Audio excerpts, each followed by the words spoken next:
Maybe I wanted to just kick things off a little bit. Our national organization just put out a report, and I'd be happy to share with everybody. If you haven't seen it, I'll send it out to you. But talking about the numbers that we saw at the end of the year, 223,000 jobs created, I think, is what came in December, and Utah still sits at just around 2% unemployment.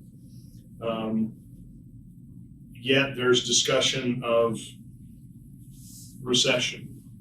So maybe within, and this will be interesting because three of the folks we've got here today all have ties to a couple of industries in common, which will be interesting to see what we think that's happening there. But what's happening in your shops, or how are you planning for 2023? Is it full steam ahead? Is it cautious optimism? Is it planning for a decrease or a percentage drop?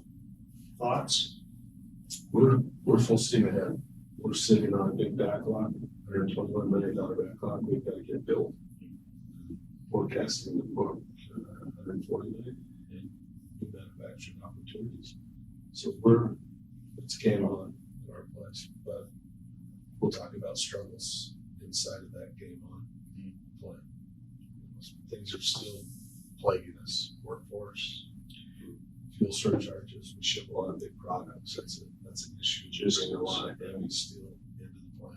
It's an issue. Is your backlog, Rob, some of that due to supply chain challenges during the previous year, or is it just booked sales and work and just a typical stream of flow of work? Great question, and the answer would be both. Okay. There's still product at the facility that should have been gone that isn't for various reasons, but for the most part, it's flowing. I mean, the spigot's running on the other end. Good. Matt, thoughts from you? Or? Not the same. We've got about 10 months of revenue in backlog right now, so really solid backlog. There are supply chain issues. Material seems a little bit better. Some of the steels. We've got one contract where one of the only approved mills is in Russia, so it's a little interesting, making sure that that's kind of, we didn't think it would, but material showed up, so that was my summer. Availability has been a tap dance, and pricing, and these things have been really interesting, but for the most part, our customers have been understanding when it comes to some of the inflationary pressures that we frankly have had to pass on, except for some of our one or two very large predatory customers, we're enabling ourselves from. That don't take price increases, Yeah, right? well, Until you eat them. Yeah, and that's a very short-lived relationship, and because there's a lot of work out there. Our quoting activity is very, very strong. The commercial aircraft work that we have had on contract that really slowed down in COVID is a back online. So that's very positive. There's new industries that are popping up that are exciting. There's soft spots here, and there are a few customers that are, kind of hedging on a recession, and maybe like Fortis Bank, we're in a way almost thinking a recession would be kind of nice because things have been so hot. Wage pressures, all the inflationary pressures have been, it's really been interesting to try to handle, and it would be nice to have just a little bit of a pause and maybe some workforce availability, but I don't see that. I see the tech industry is where the layoffs are, and I don't think we're going to experience that in manufacturing, so we're getting creative, and UMA has been a lifesaver with some initiatives we have going on workforce development, so that's the challenge. But overall, it's we're buying equipment, we're hiring people. Our biggest challenge is trying to control the work coming through the door. So that's a great problem to have. I want to come back to a couple of things that you both said, but I want to give Gregg an opportunity on the phone, and then Steve as well. Gregg, thoughts from you? You guys are very heavily involved in the aerospace and defense industries. What's the talk in your shop? Similar from a demand standpoint, the backlog hasn't slowed down. In fact, it's picking up, and we're looking at about 20% growth year over year going into 2023. So the supply chain issues aren't abating, but we're obviously pushing through them and just trying to figure out how to continue to support the upcoming growth with labor. Thank you. Yeah, that Steve, obviously you're on the tax side of things and on the law firms. What are you hearing from your clients? Yeah, we represent a lot of manufacturing entities, and so we stay pretty close to the ground there. And I hear a lot of buzz about recession, but as a practical matter, I haven't seen it personally.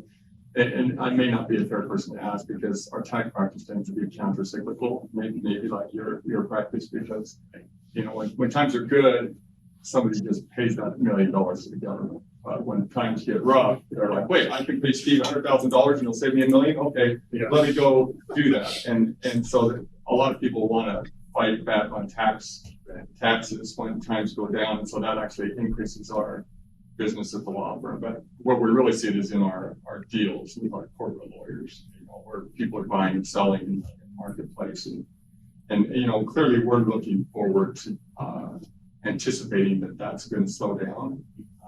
Our litigators tend to get busier when times go down, and less busy. But so far we certainly haven't seen that. I mean, record years the last 2 years for like most professional services firms who've been working from home and filling their commuting time. The law firms have been doing phenomenally well, the accounting firms, the engineering firms, because we bill by the hour, and if you're not driving for 2 hours a day, you're filling time, which we're getting back into the office. We hadn't thought about that. Well, it's a very interesting dynamic. I had not thought about the billable hours side, Steve. That makes a lot of sense. I got one of those bills yesterday. That's not a job. I got one. Yeah, the only other thing I was going to add is just from a recession perspective, obviously because the aerospace industry was so heavily hit by COVID, more so than some other industries, and took so long to recover. I think we're still trying to see the return to where it used to be, and it would take a significant drop off in travel by business entities as well as the wealthy to significantly change that trajectory. And even down here in St. George, from a recession standpoint, the main thing that we see taking place here in our community from a recession perspective is construction on mid to low end housing. The high end housing still going gangbusters. The people that have the money and are retiring or relocating with significant wealth, they are not slowing down. Those homes are still under significant construction, but the mid to low are the ones where it's really being an impact. I wanted to go back to something that you several of you alluded to, and this is what I kind of said I get to play a little bit of an economist, but maybe I cheat a little bit because I get the opportunity to hear a number of economists as well. So in some ways I'm regurgitating what I'm hearing. So take that for what it's worth. But I mentioned that Utah's economy is extremely diverse, and you take aerospace, defense, outdoor products, consumer goods, food manufacturing, general minerals. I can see certainly a recession in certain areas, and I would dare say that in probably the largest part it was caused by the stimulus checks that went out. We stimulated the economy, and a large amount of people got a check and went out and bought something. Our last year chairman, unable to be here, David Clint Morris with Lifetime, they sold a lot of play sets and a lot of basketball standards and a lot of kayaks and a lot of coolers and things like that. Bullfrog Spas at one point was up to a year backlog on a hot tub. As those things were done with discretionary income and that stimulus money has now dried up, I think we're definitely seeing a pulling back of consumer products. But that's different than the people that we have here in the room, who a lot of that is typical spending of projects and things that, you know, infrastructure and defense and aerospace, and as Gregg alluded to, doesn't appear that the airline travel is reducing. It's actually we're getting back to what it was pre-pandemic. So new orders for airplanes, whether it be Airbus, which some of that's manufactured here in Utah, as well as 787 Dreamliner, and you know, a lot of our companies do work. At least two of our companies here I know do work on those. So Matt, you mentioned that a recession might be good or a slowing down. I've been kind of referring to what I think we're going to see as a slowing down, meaning if you've got 20 positions you're trying to fill right now, perhaps this year you might just not try and fill those 20 positions because the workload softens a little bit. Does that make any sense to anybody, or thoughts on that? We've been at such a frenzy pace for the last year and a half or more that a recession would kind of bring up things in some ways down to a normal good level versus the hysteria that we've been facing with in so many different ways. So, you know, if a recession brings us back to a good sustainable spot, or like you say, a slowdown, I'd agree. I think it's going to be that. And I don't think it's going to be, I think certainly there'll be areas that'll say, hey, we're in recession. This is really tough. Some of the big IT companies are in the middle of that right now. But overall in Utah, I mean, that's my impression. That's why I'm pretty bullish on making investments and hiring people. So I think that our sector in manufacturing is going to continue to thrive. Is there, for me, it's been an interesting dialogue. We talked about this the other day. You've got unemployment at 2%. Rob, how many jobs are you guys trying to fill in your shop right now? For like 25. 25 jobs trying to fill. Matt? A handful, 10? Yeah, probably. Yeah, 10. Gregg, you got any vacancies in your shop? Yeah, absolutely. We've got some, but it's not as bad as it was in the middle of the year last year. It's definitely improved, but that's primarily tied to the fact that we've had to do 3 compensation increases in the last, 12, 14 months just to stay competitive with Panda Express. There's a lot of people down here that are retired that want to eat out, and when there's a high amount of people with money and a low labor force, they'll pay whatever they need for their food. Well, but the point that I was making is, as I've thought about this, is I can't remember in my lifetime, and again, I'm not an economist, but I've paid attention to this for 30 years as a profession. When's the last time that we had talk of a recession, vacancies in jobs within our own shops, and 2% unemployment, and a year worth of backlog of work? Some of those things don't line up with each other, which the question I always have when I listen to those things nationally is that a Utah thing, right? Is that part of just who we are as an economy? Because as I talk with my colleagues and the vice chair for me for the Council of State Manufacturers Association is Michelle Sakurka. Michelle is the president of the New Jersey Manufacturers Association. New Jersey is in a recession. They'll tell you they're in a recession.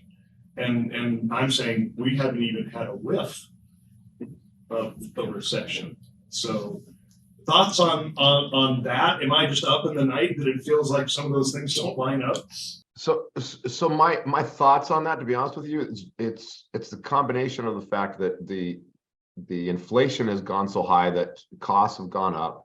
Certain individuals are starting to slow down their spend in certain areas, but the backlog, as we've all talked about, that backlog is so long that the work is still there for the majority of the workforce that's out there.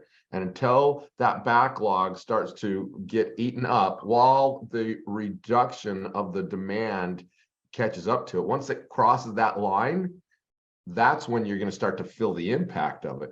So we're eating off that backlog. The people that have placed the orders made the, and I'm not just talking aerospace, I'm talking in general right now, right? Once those individuals that have placed those orders for those longer lead materials, whether it's tied to construction, aerospace, or whatever industry, once that happens, that's when companies will start to reduce their workforce, and that's when you'll start to see the unemployment go up, and that's when the pain points will start to hit. That's my opinion, just based on macroeconomics. Rob, do you have a thought on that, or? No, I totally agree with what he's saying. We're seeing things move just when you think you've solved one issue, something you've never dealt with, rears its head again. In the manufacturing world, a household name is McMaster Car. It's a big supply house that we all buy from. First time in my short 40-year career, we're seeing things McMaster-Car's out of. When we grew up in the business, the catalog was about this thick. You could pick anything on those 2,000 pages, call them, and a few days later it's here. Well, it's not here. They're out. The McMaster-Car's never out of things. This is like Home Depot being out of a plumbing elbow. You know, it doesn't happen. So then we do a lot of painting of our products and polymer-based paints. And polymer, all of a sudden, you can't get paint. We do a lot of jet ways. Simple painting of those isn't so simple. The painting process hasn't changed, but getting that product. So, we all heard about steel, we've all heard different things, but now all of a sudden, polymer. We're all having research on how does this polymer fit into the middle of the insert. Why doesn't Granger, why doesn't McMaster-Carr on your common on-the-shelf stuff? Now most of what we fabricate and machine and assemble together, you can't buy from the catalog it's made. But on those common things that we've never, ever worried about, easy to estimate, easy to buy, not so easy anymore. And so what happens is, the car doesn't ship, but if the chip doesn't go, and the same thing in our shop. You need those components. The jetway doesn't go if it's not painted. So it's almost like whack-a-mole. You just solve something, and you're like, wait a minute, we've never done with that. Now, labor thing, we've been through those same 14-month frenzy, as I would say, to save people. And then one of the challenges up in northern Utah, in that area, is these large defense contractors that come to town and everybody celebrates. But Northrop Grumman, and they're a very, very good customer of ours, but we're also their unpaid fun club. we're training their workforce, project managers, machinists, in cases. So it's like, hey, they're coming to town. This is great. 3,000 jobs. That would be wonderful for the area, which it is. But then all of a sudden, Rob's leaving, Steve's leaving, Lloyd's leaving. Where are you going? Well, we're going to go work for, the big boys. 2% unemployment is a great thing unless you're trying to hire someone. Yes. Or grow your business. Well, same thing. Right, same thing. It's kind of like athletics today. There's an employee portal. Right. Yeah. Right. They enter the portal. To your point, Rob, and you've all alluded to this. I'd love to. I mean, we can dig in a little bit. I don't want to talk wages specifically, but many of you fought like crazy to keep your employees during the pandemic. Yes. You trained them. They worked for you. You didn't want to lose them. I remember having a conversation with Autoleave that was trying to figure out how to not lay off 250 employees when the car business stopped and they weren't producing any airbags because they said, how do we get those employees back? Once we lose them, we don't know where they go and we can't get them back. So you fought like hell to keep them during the pandemic. And now you're fighting like hell again on an inflationary front to make sure that they feel valued and that you're covering and doing what you need to do there. Gregg indicated 3 inflationary increases in 14 months. It's a delicate subject, but Matt, as you talked about, perhaps a recession in some ways allows us demonstrate value to our employees and be able to keep them where we want to keep them within the company, and that we're a stable industry and that our wages are where they need to be. How are you all looking at addressing something like that? And inflation's got to slow down at some point, right? But I know you've all had to make adjustments for employees. How does that affect other decisions within your operation? How does it affect expanding and putting more money into capital? If, capital expense, but employees are a capital expense. I mean, it's changed the type of work we'll bid on. It changes really our business plan. Right now, if we can't take on a project that requires less than one person to run it on a machine, we don't look at it. So that just is the shift to automation. The parts have got to be able to run and have a decent cycle time and utilize some of our technology so that it isn't labor dependent. We're making, for example, one of our value streams is pre-inspection dependent. And so, I says, let's just buy some gauging and get that in lieu of, some of the other, that brings it into a person, a labor, a human dependent type of thing. And we've completely reversed our stance on that, and they're going to like it's $160,000 laser machine that'll just, all it does is check the inside bore of a part. And that kind of investment, the real driver behind that decision is that takes the human element out of it. We don't have to train a bunch of, because we've got a lot of new people that are pretty inexperienced that mess up when using a hand gauge. So you buy this really expensive automated inspection machine, and it's expensive, and it makes good sense because we just, finding training and depending on the humans just isn't sustainable in today's economy.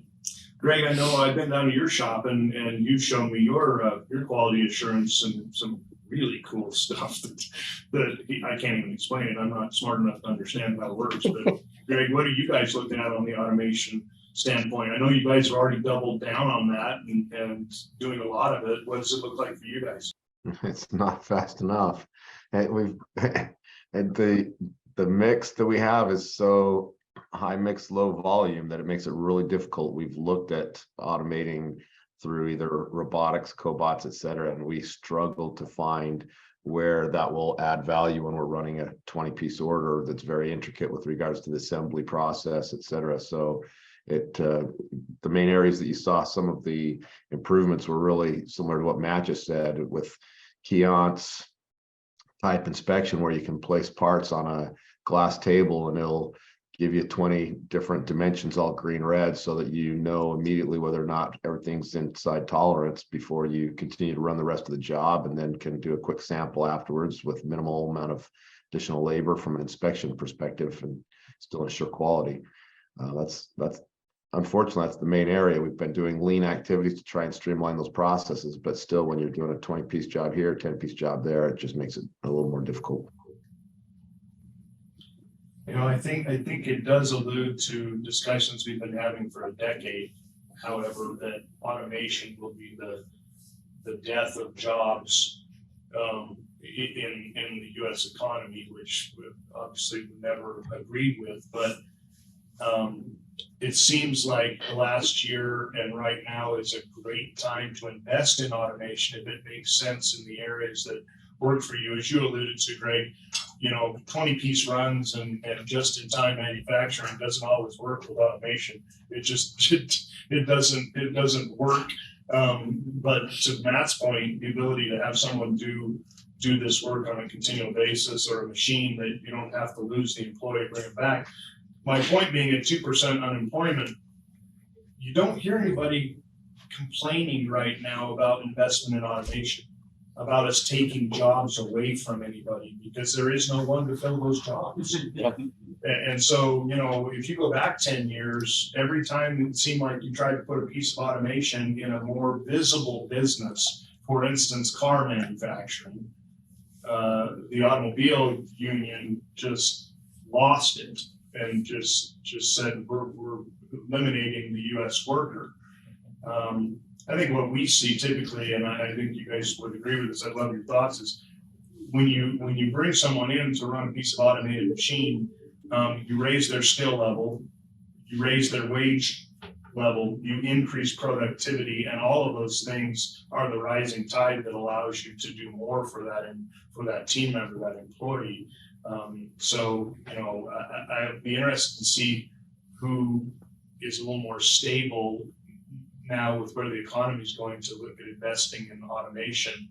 I think some folks, you came out of COVID and the thought was, do we pull the trigger on automation? Well, maybe we'll just sit tight for a minute and we'll just see kind of what happens. We've never been through a global pandemic before. Maybe we'll just wait and see how that happens. Rob, you guys have recently been acquired by a larger company, and I'm sure you guys are probably looking at capital investment and other things. We are. How does that play for you guys on the automation front? We're a lot of discussion about it. We're primarily a large fabrication company that has machining capabilities. The machine over the years has supported our fabrication capabilities. We're flipping a little bit to where large machining, we're adding large machining to support demand that we have. But as far as automation, I don't want to say we don't have automation, we do have automation, but on the fab side, it's more welding robots, hard automation.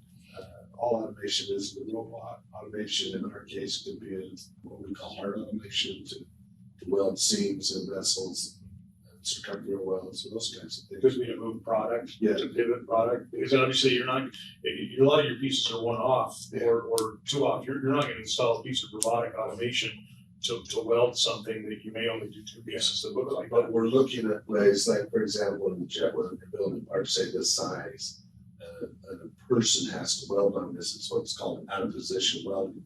One time you're out of position welding, you're less efficient. But if we can automate your end top, and rotate this to where I can just stay right here versus doing. You move the piece to you instead of. Yeah, so we're looking hard at those kind of things. One of the other, just back to labor for a second, this whack-a-mole thing I brought up. Over the years, we've dealt with a welder leaves and goes to another weld shop, or one of Matt's employees comes to our place, or vice versa. We lose a machinist to another machining company. We're seeing that's not necessarily the case now. We lost an operator that was running our water jet table, so he's running a table that a piece of steel is on.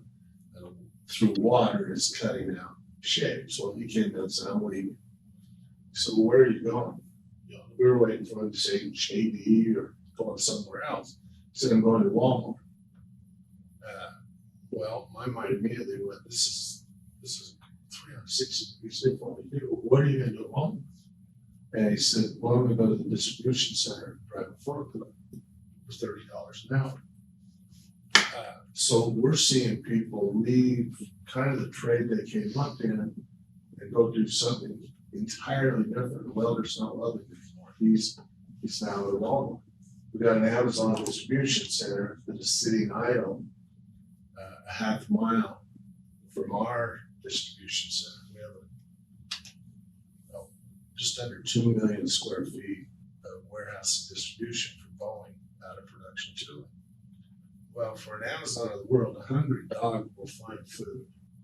And Amazon will raise, they're not going to not run their forklifts. They're going to raise that to whatever they got to do to get those people.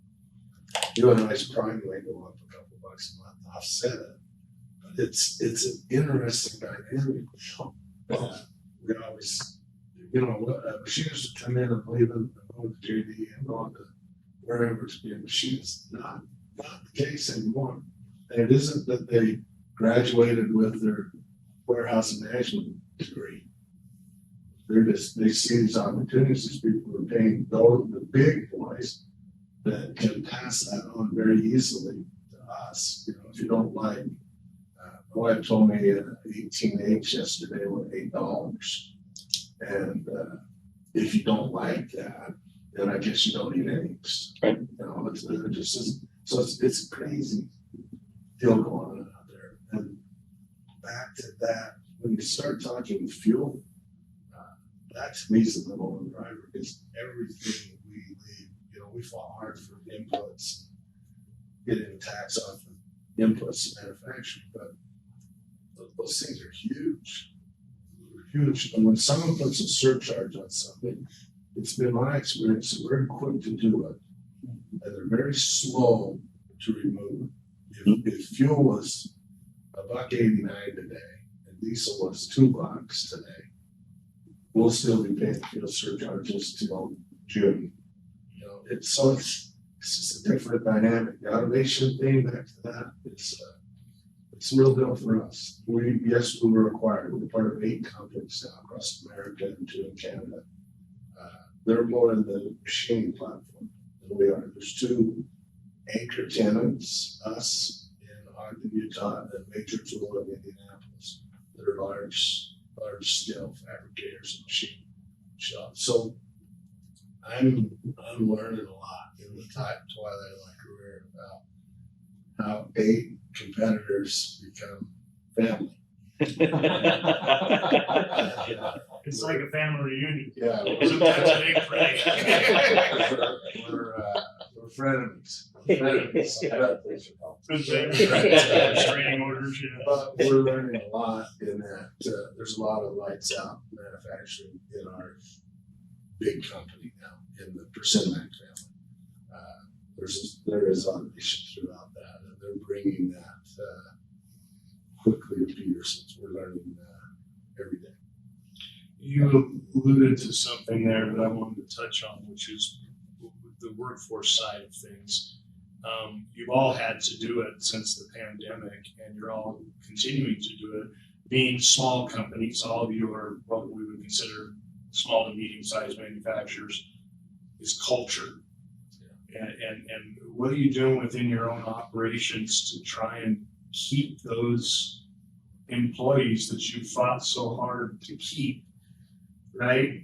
And keep them from going to the Amazons of the world who, let's be honest, they wear them out on one side, flip them over, wear them out on the other side, and they're just about to lay off, 18,000 people is what Amazon's saying, So how do you battle with a large company in terms of creating a culture that creates cohesiveness and stickiness for your team members and those types? How do you compete as a small company? Thoughts? Yeah. Petersen was a family-owned business. That's company's family business we grew up in, and a lot of the employees grew up in. I'm a fan of millennials. I really am. I think they take a bad rap, but those of us that grew up in it have a whole different respect and understand what it took. I remember that there was a crisis one day. Someone wanted to buy 50 feet of rubber air hose, and Steve Petersen said, "Well, what are we thinking? 50 feet, twice the distance of this room. Your wife's ordered 7 of those off of Amazon today since we've been in this meeting." But to my point in culture, that's a big issue with us now being acquired and our aging workforce. I consider myself a dying breed. I went to work at Peterson's in 1983. I'm not keeping track, but I have 50 days left. But as I move out, this group that's backfilling us, they're 25 to 35, they're on their 8th job. Between my mother, father, myself, my brother, my sister, I've had 8 jobs between us. So it's the culture thing is huge. We had a new CEO that started a week ago. Took a boilerplate agenda from the prior CEO that's gone, ran his first staff meeting, and I don't want to say he was vapor locked, but he just said, "What is this? What do you do?" This was an acronym called BIG, B-I-G. Well, we know that as beginning gratitude. We'll start every meeting with what we're grateful for. And it may be as simple as my son finally passed math 10-10. That may be a big deal at my house or your house or something, or we're glad we finally shipped the tank, the vessel, or whatever, but he was just ready to rock and roll, action items, and action register, and return and report, and get it done. But we're different. We're different in this. We're different. We're Utahns, and there's a difference that's regardless of a religion or any of that. We're different folks. We do things a little different. They come in the Northwest. We do things a little different than our friends on the East Coast. It's not a good guy, bad guy survey. It's just we're different. And teach people that culture and get them to kind of bleed Petersen blue. It was easy when we grew them all up in the business. It's not so easy now. Because they came because they got a couple bucks more or a buck more. And they're gonna leave if they get a buck more. So it's interesting. We've never spent a lot of time on culture. That's what we did. But now we're looking at and addressing it. I'm not saying our culture's being challenged. Our culture has some challenges. Now, it's different. I think that's why small businesses and like privately held or closely held businesses are so critical. Almost all of my customers are publicly traded companies, and that their driving force is the next earnings report. And I mean, that's the world that they operate in. And fortunately, being the stockholder, my wife and I can make the decisions on what's best for the culture of our company, and that's a luxury we have. One of my gripes right now is our publicly traded companies and government regulation is making it really hard on the backbone of the Utah economy, the national economy, and everybody talks about small business is the lifeblood, that's the biggest employer there is. And that's I think our main differentiator is culture. We can care about people. I know the names of everybody on the staff, and I interact with them, and as we talked about, what are our barriers to growth? Our main one was we don't want to outgrow our culture. And it's not something you can have an initiative to and have a campaign to improve the culture. That's a bunch of garbage. It is in your DNA or it's widow dressing. And there's a lot of forces that go against us, things that Rob talked about and Gregg talked about that, just pushing on us. But then you get to flow down things like CMMC cybersecurity requirements that are just a money pit, ROHS requirements. Now I'm getting all this stuff, and I think that's a wonderful thing, but it should be part of your DNA as diversity and inclusion.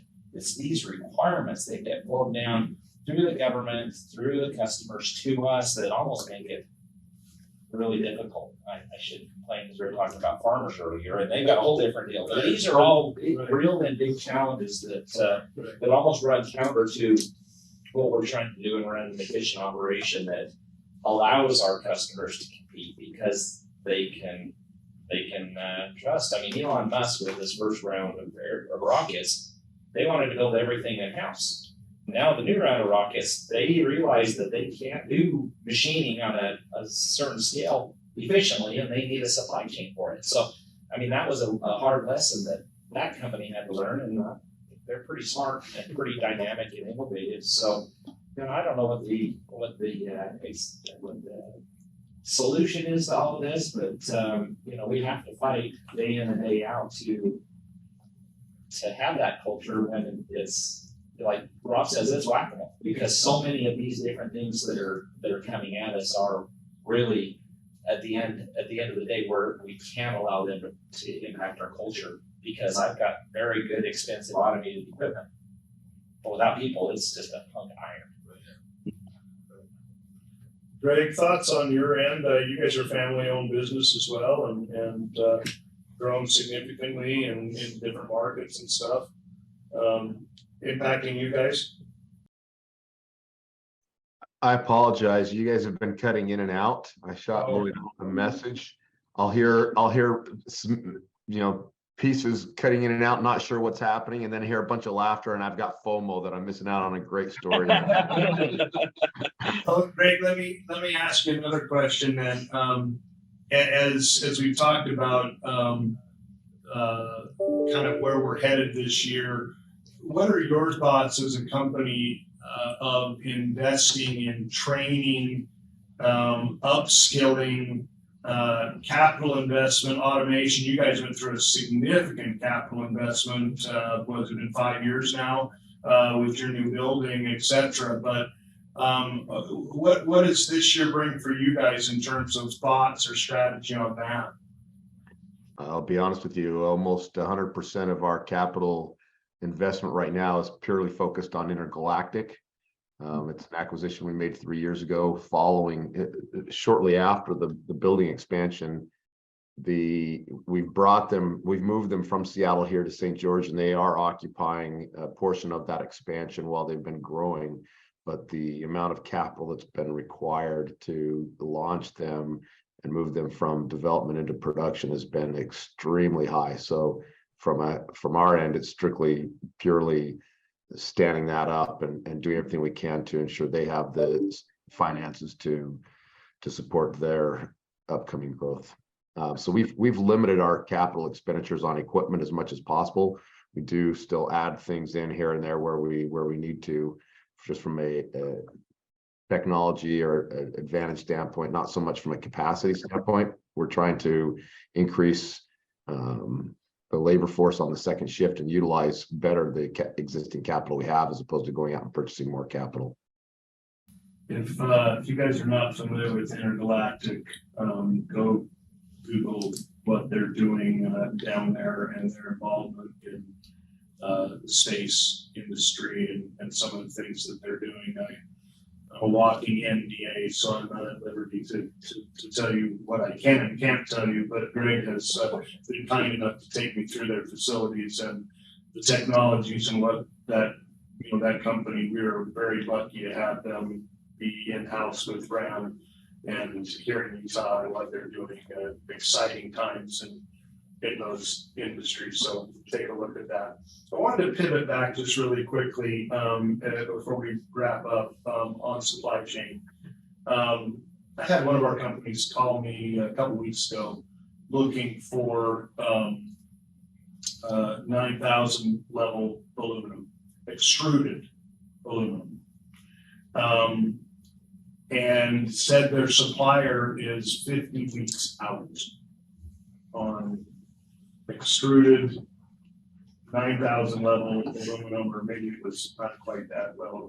I think it's harder than that. I don't know the technical specs on it, but 50 weeks out on material for that.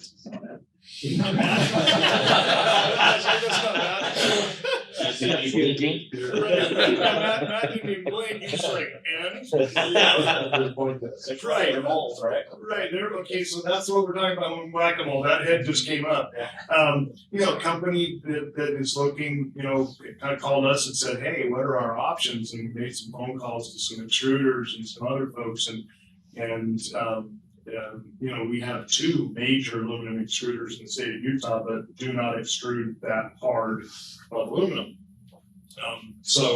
And to the point, this is a company that would probably do 20 to 30 million a year in that extruded aluminum.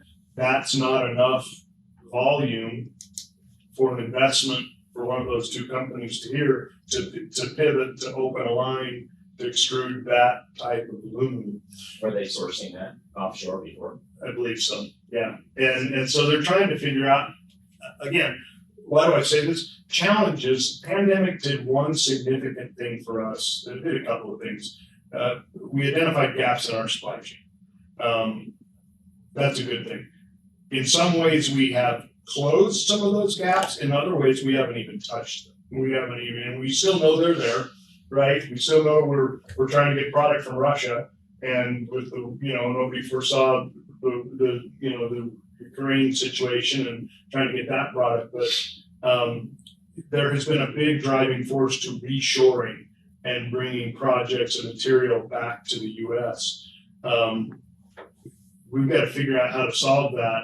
You know, again, if a company's looking at a year out on material, that's, you know, and then we're not even talking, this is not even a shipping issue. This is not a port issue. This is just a simply demand issue. So when folks kind of talk about us catching up on the supply chain side, we have in a lot of ways, but we are still way behind in a lot of ways. I think we anticipated that second to third quarter of 2022, we would see some major changes in supply chain and we would see it kind of catching up.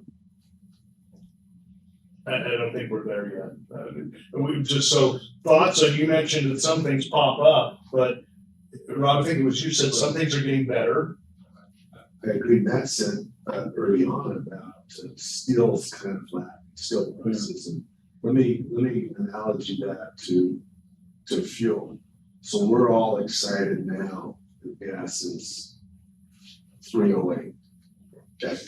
Because what happened is they took us to $5 and kind of shock therapy here, brought us back to $3.08. Now we're all happy. We used to be happy at $2, but now we're happy. I think that equals $3.08 this morning. Same thing in the steel industry. For 30 of my years, carbon steel was between 18 cents to 22 cents a pound. Well, they ran it up to $1 through all of this. And now we're excited that it's at 55 cents or 70 cents. It's 50% off. Highly elevated price to get that and secure that.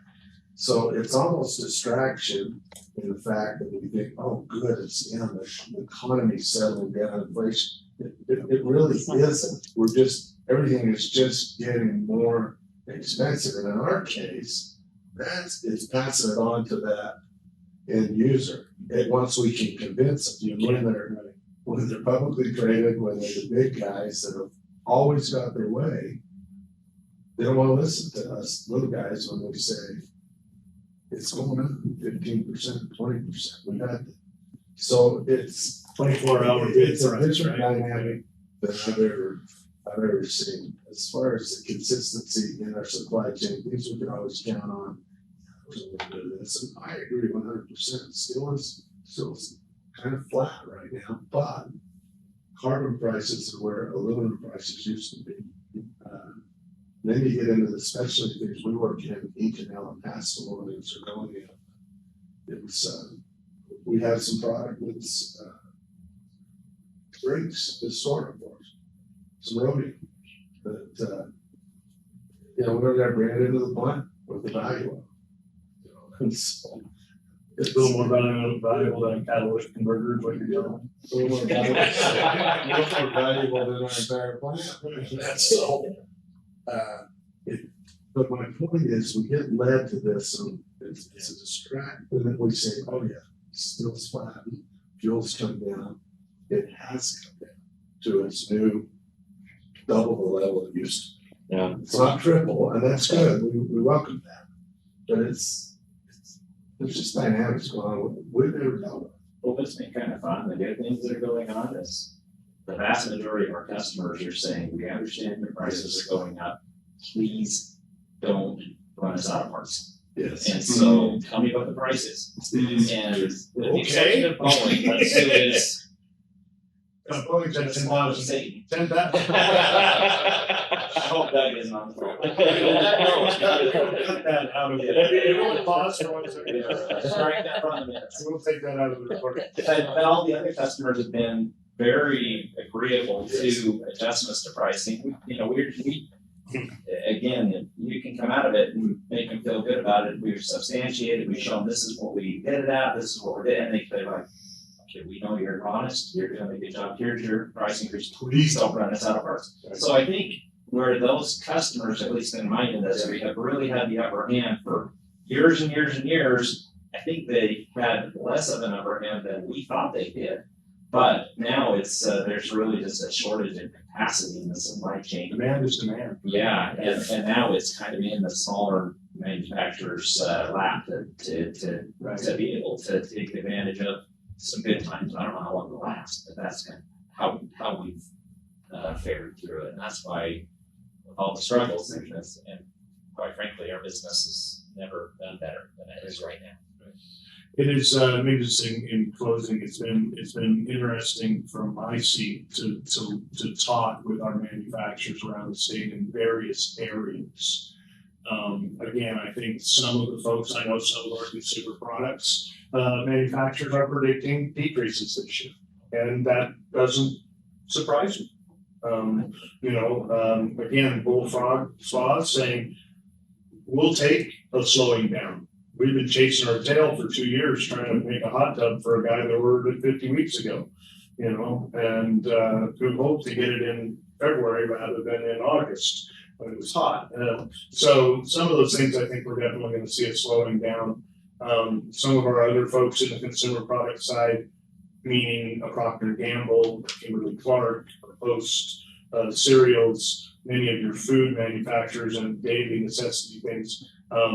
I think people are terrified of running out of toilet paper, so I think we got that covered for about 10 years. I think Procter & Gamble could just run with making that, and everybody's just going to keep buying it. But I do see some areas that I think are going to slide a little bit. But again, excited to see, cautiously optimistic what the end of the first quarter looks like in Utah. I think that will have, to the banking side, I think that will have an impact on companies feeling more comfortable about making the decision to invest some capital, to look at some expansion, to do those things. And all of our board members that I've spoken to in the last couple of years coming out of the pandemic, it was unless they were in the business of already building a building, they were saying, we're just going to pause. And I know 3 of our manufacturers that built buildings in the last year. And I believe one of their comments to us, Lloyd, was the only reason you're building a building right now is either you're stupid, or I can't remember what the second one was. But it was in the realm of you're stupid. Because cost prices have gone up so much that they've seen a 50% increase in the cost of materials. Yeah. But they were already in it. And so they said, we gotta close this shell off, and we got tilt up walls and nothing closed. So, Utah's weathered the pandemic very, very well, and we've come out strong. Workforce is a challenge across the country. As I visit with my colleagues around the country, every time I seem to bring up a problem, they just look at me and tell me to shut up. And I'm like, you're from Utah. What problems do you have? And I said, no, we got problems, right? I mean, we got 2% unemployment. You've got 5%, right? I mean, we have the highest birth rate, the largest family size, and the lowest median age in the country, and we still can't find workers. That's a problem, right? So as an organization, we've doubled down on workforce. Matt's been an integral part of that and trying to develop programs, promote, enhance, and encourage today's generation to go into manufacturing, and look at how we expand that. We created a 501c3 nonprofit foundation specifically for workforce to drive that and hire a team for that. So we'll continue to work on those things. Lastly, these meetings are helpful for us to make sure that we're on the right line, that we're focused on the right issues that affect our manufacturers. It's easy for my team to sit around on Monday mornings at our team meeting and say, this is what we need to do.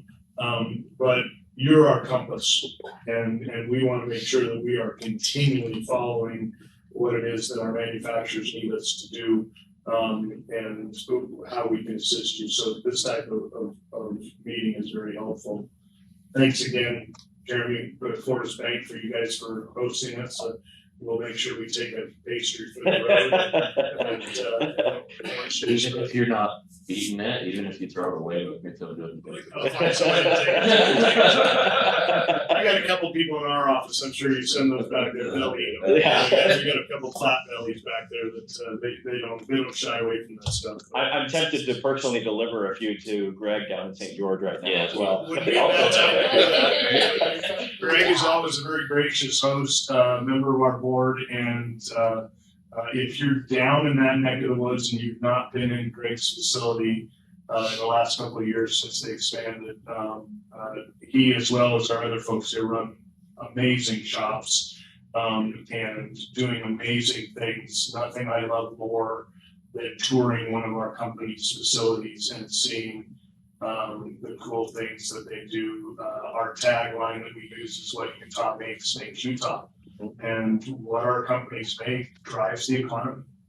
It's the everyday stuff that you don't see or think about. Every time I get on a plane, I walk down that jetway. It's called jetway for a reason, because the company makes them is jetway and they're not. And Petersen does a lot of work for them. You know, every time I get on a plane and I think, well, Ground Aviation's got 4 or 5 pieces on this Boeing plane. That's what drives the economy. And it's the heart and soul of it. So thanks for hosting us. Thanks for being here, everybody, and look forward to the next opportunity together and talk. Thank you. Thank you. Thanks,